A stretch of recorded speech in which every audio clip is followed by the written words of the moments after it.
Inez, I want to start with you because what we're witnessing in the metals market it's stunning. I think that's the word I want to use here. Last week it was a rally and we were watching the buying activity emerge. It's just flat out stunning right now.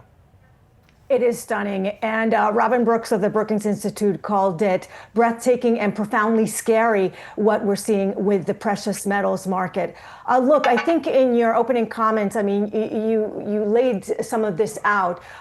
Geopolitical issues, you've got resource stockpiling, there's the debasement trade that is happening is something that has been accelerating since last year. And if you take a look at what gold at 5,000, I mean, Brooks was, from Brookings Institution, was talking about this is much bigger. The gold rally is part of something much bigger because you are seeing all the metals which are rallying, and you are taking a look at now a dollar that has started to decline because it was consolidating in the second half of last year. And so this debasement trade is expected to even now accelerate it with the dollar declining because that gives more purchasing power to non-dollar buyers.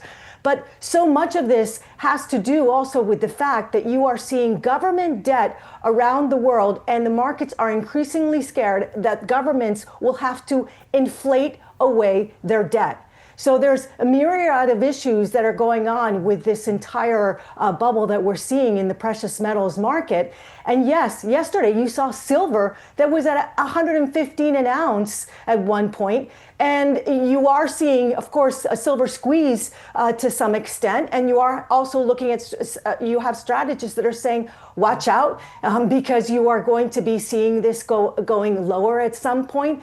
But nobody wants to call a top yet because it's very hard to call a top at these prices. Art, hot potato to you. You want to call a top on precious metals? I don't. You know, what's interesting here, Brian, is that the gold breakout happened 2.5 years ago, and that was after breaking a 45-year inflation-adjusted base. So momentum players started to notice that, not surprisingly, 2.5 years ago or thereabouts, the Swift system froze assets because of the Russia's incursion into Ukraine.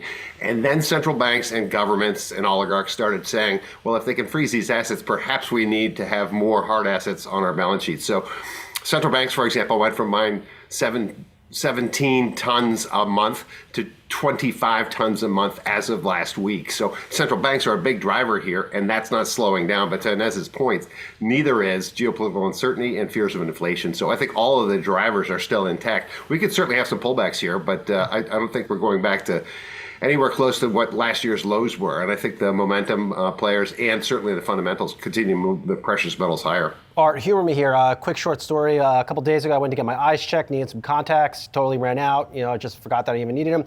My eye doctor said, Brian, I sold my gold 3 or 4 years ago, and I'm just out.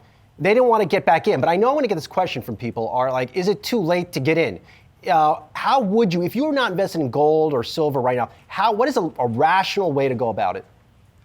Well, 3 things to answer that question. First and foremost, he sold his gold. He might have held the precious metal.